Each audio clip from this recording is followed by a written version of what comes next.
We're now trying to slow the streams down again, but tons of sediment are carried into the bay where it has suffocated large areas of seagrass, the major source of life in the bay. Whatever happens in one part of an ecosystem affects the other parts, often in unpredictable ways.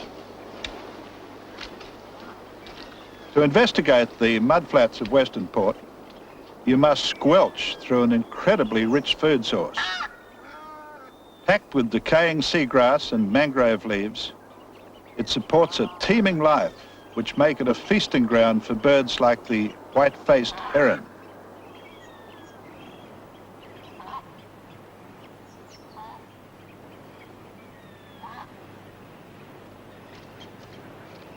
Just what was the heron so intent upon? I've come equipped to find out. The seagrass really binds these mudflats together. Difficult to even get your spade into.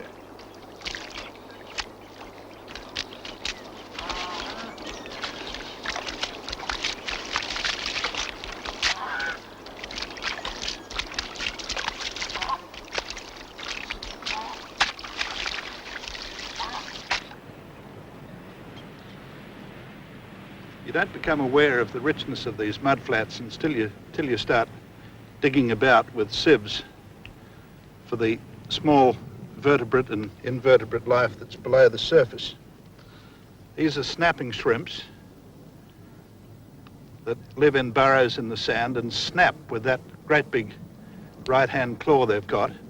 And as the tide goes down, you can hear these little snaps right across the mudflats. Here's a small crab that lives under the weed when the tide goes down and moves out at high tide to feed on the spaces of the mud in between. Here's a small blenny, a small fish that also lives in the weed and hops about into the shallow pools at very low tide. These and about 1,400 other species of invertebrates live in the Western Port mudflats. It's not an exaggeration to say that the mud on the surface is absolutely riddled with their burrows. The mudflats are a rich and reliable food source for many birds.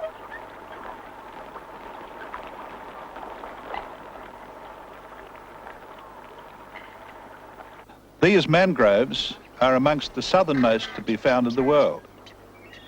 They fringe about 40% of the Western Port coastline and are an important habitat for fish, birds, and other animals. Along the mudflats, you see their pneumatophores, the air-breathing roots that enable them to live in the sediment that is low in oxygen. The mangroves have a fascinating method of reproduction. When these flowers have been pollinated, they produce a seed contained in a tough casing.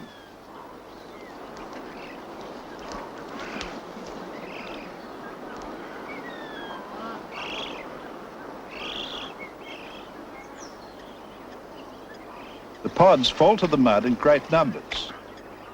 If conditions are right, they quickly become established and germinate.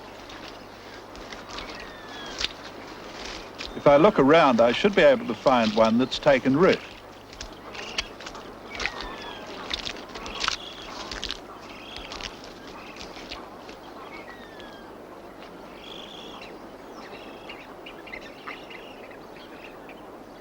Here you can see the leaves and root system beginning to develop.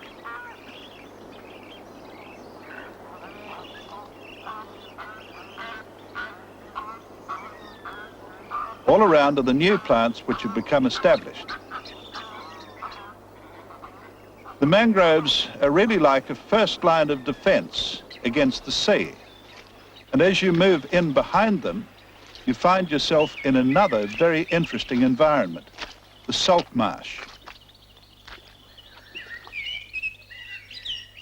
To the inexperienced eye, the salt marsh possibly looks pretty dull, a monotonous mass of green.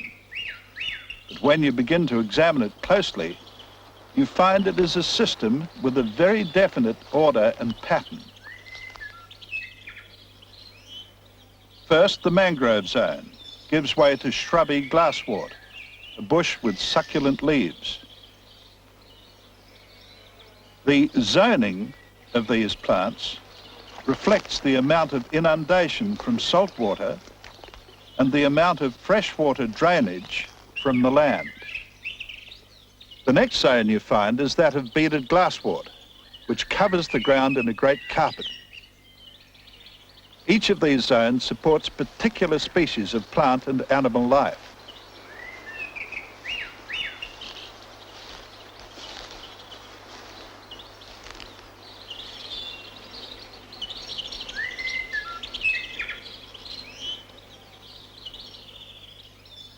The salt marsh is backed by swamp paperbarks, which give way to the coastal woodland with its manna gums.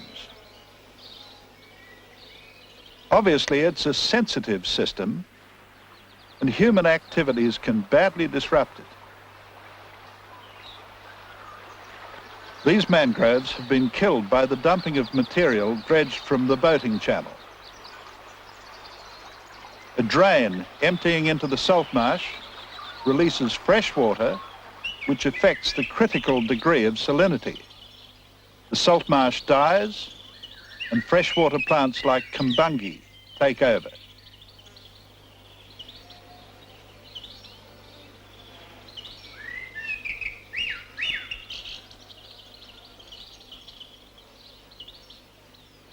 Then there are the acts of outright vandalism. A vast expanse of salt marsh ruined by being used as a drag strip.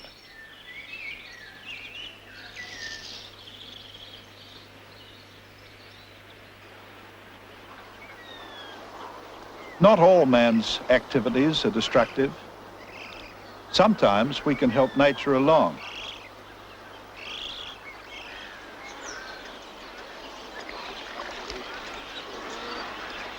Conservationists have improved this swamp on Phillip Island. It's now an important breeding place for ibis and many other water birds.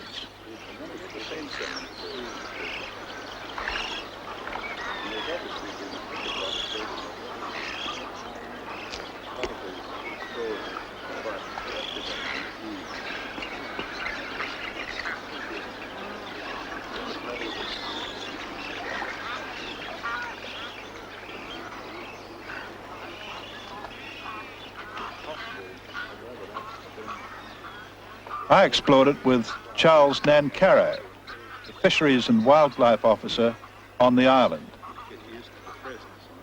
We were looking into ways account might be made of the great numbers of birds that now inhabit the swamp.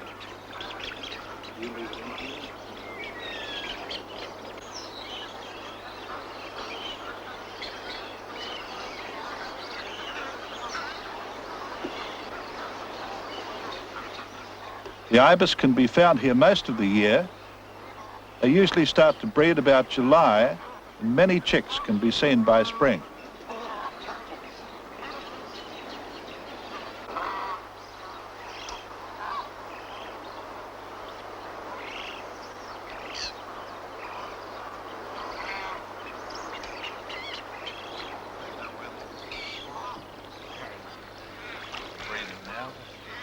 I doubt if there'll be a nose reeds there. Good. Sudden.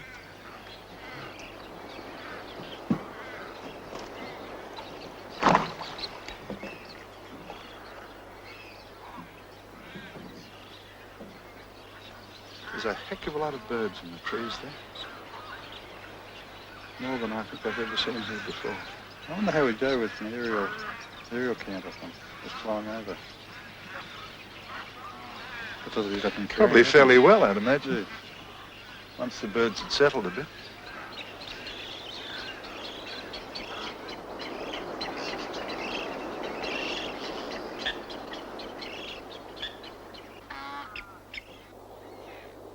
Western Port Bay is noted for the extreme range of its tides, an effect of the configuration of the bay and its narrow entrances.